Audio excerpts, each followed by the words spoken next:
Here we go, AP Micro. We got the pricing strategies for natural monopolies. This is on page 7 of your notes packet. We're going to talk about identifying and illustrating the two different pricing strategies of really this monopoly regulation. So here's one thing you think about. You're going to hear me and also maybe the textbook talk about natural monopolies and also talks about regulated monopolies. So here's the difference. There really is no difference. In order for a government to allow a natural monopoly to exist, they regulate them. And so a regulated monopoly is just a natural monopoly that the government is actually setting a price ceiling for.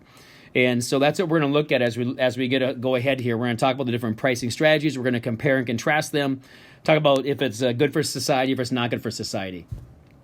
All right, so here we go. This is what it looks like for your natural monopoly. Now, you know, looking at this graph, that this is a natural monopoly based in the last video because our demand curve crossed that ATC right here prior to the ATC getting to its minimum point, and that would be somewhere over here. The marginal cost would cross that ATC, right? That's the minimum point, minimum cost output.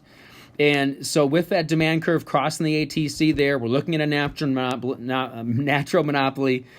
And now we just need to figure out what different pricing strategies the government's going to have. So if you look at, let's just look at the first one here for the monopoly pricing. Well, this is just what we've been talking about. Here's MC and MR. That's where you maximize profit. My quantity is set down here for the monopoly, and you go straight up to that demand curve. And then, of course, that is where your pricing, that's where your pricing is set for a pure monopoly. So this is what it would look like if the government did not regulate this natural monopoly. That's what the pricing strategy would be. But the government says this is a necessity. We need to have a greater quantity, because if you look down here, this is really a restriction of a quantity here compared to really where it could be. So if you look at really the rest of the information, the first option that they have is to do it at the fair return price, which is right here. And if you think about what a fair return is, folks, a fair return really means that you are breaking even. So we know that has to be the case where our price has to equal ATC. If that's the case, then that's right here, because our demand curve right here at F, this is the fair return price. And we know that's a fair return price because that's where the demand curve hits the ATC. So at that quantity level, that's where the quantity would be set for a fair return monopoly. And then, of course, they just would go over and set the price there. So that would be where the price ceiling would be set if the government did regulate them at the fair return price. Now assume that, again, this is economic profit. This would be allowing them to make a normal profit or just making zero economic profit. And that's a win for the businesses just because they're making obviously probably a huge accounting profit. And plus, if they're at a normal profit, that means that they're making enough money, enough revenue to cover all of their implicit and their explicit expenses. There's nothing else that they could be doing that they could be better off with. So that's a great situation for a business to be in. Now, the second option is the socially optimal pricing, which you can see is at point R right here. And if something is socially optimal, guys, that means that the business is creating enough goods and charging a price that is really equal to what demand is. And so that's what I'm going to add over here, equal to demand. And that's what, if you look at this point that I'm circling here, is where the marginal cost crosses that demand curve. That quantity is for the socially optimal pricing. And we see it as socially optimal because when I said demand equaling marginal cost, hopefully one thing came to mind. If it didn't, maybe this will jog your memory. If you think about what else is true when the demand curve crosses the marginal cost curve, that also means you're allocatively efficient. So the socially optimal point or pricing would mean that the firms are producing the allocative efficient quantity for consumers, which is fantastic. But if you also look at what's going on here, this is going to be a lot of red. You can look right here, if you can see the difference where I'm actually drawing a line here. At that quantity, the ATC is at a point above where that quantity level is. And so folks are, above where the pricing is. So that means that they're losing money.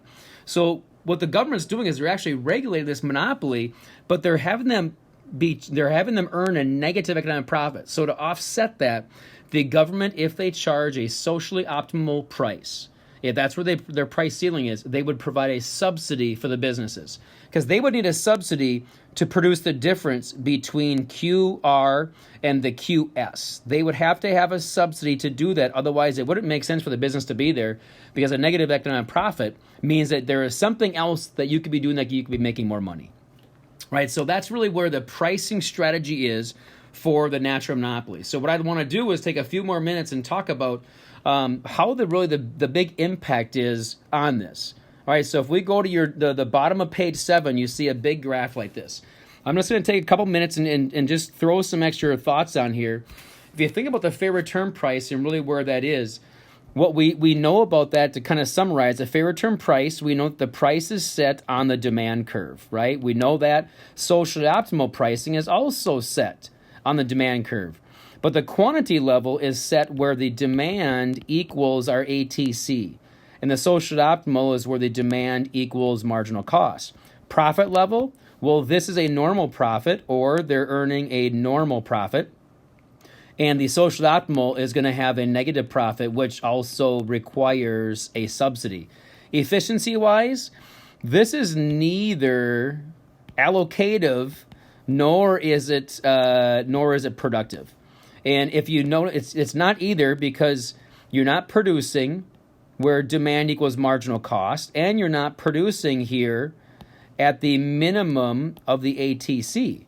But if you look at social optimal is going to be allocatively efficient, because they're producing where demand equals marginal cost.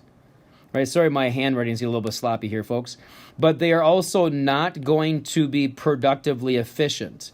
Right? They're not productively efficient, again, because they're not producing that minimum point of the ATC. Now, surplus-wise, I'm going to go back and we're going to look at this one. I'm going to put some thoughts, and we're going to go back and look at that graph and talk about the differences where some surplus is. Socially optimal pricing, this is going to be max surplus. And if you're at max surplus, it also means that you have zero deadweight loss.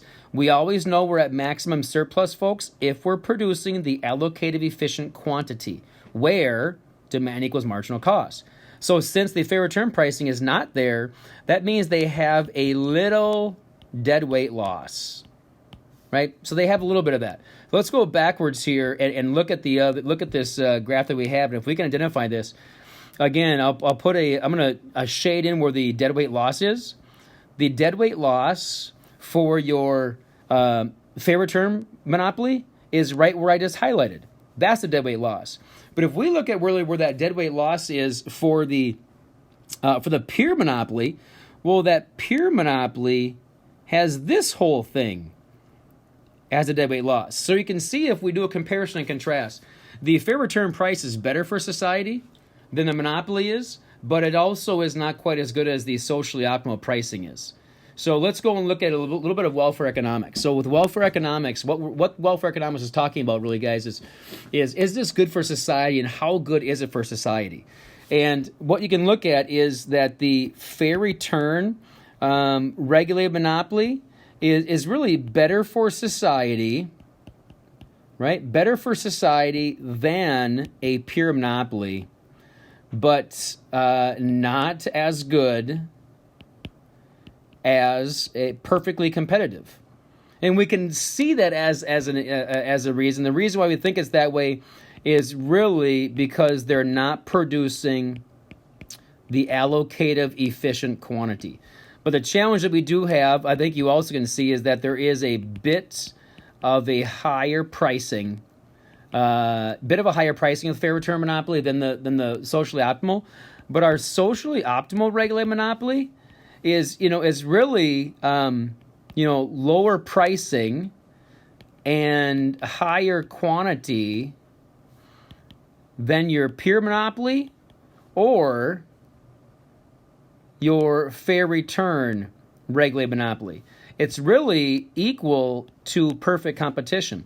The big negative that we see here is that you have to provide a subsidy, which, of course, if you provide a subsidy, that's going to increase taxes. So some people would say, you know what, let's go with the fair return price, even though that not everyone's going to be able to have access maybe to as broad of what it could be to get their electricity and the cable. But at least we're making a normal profit and we don't have a subsidy. Someone else may say, no, a social optimal is better for society. Anyway, so that's natural monopoly. That is welfare economics. That's the welfare economics for our natural monopoly. So if we go ahead and if we look at really the summary of this, the biggest thing I want you to be able to see, folks, I want you to be able to see the differences between natural monopoly and a pure monopoly. And also the differences between really what the pricing strategy is for a natural monopoly. So if you have any questions, let me know. Shoot me a holler, and we'll talk to you again soon. See ya.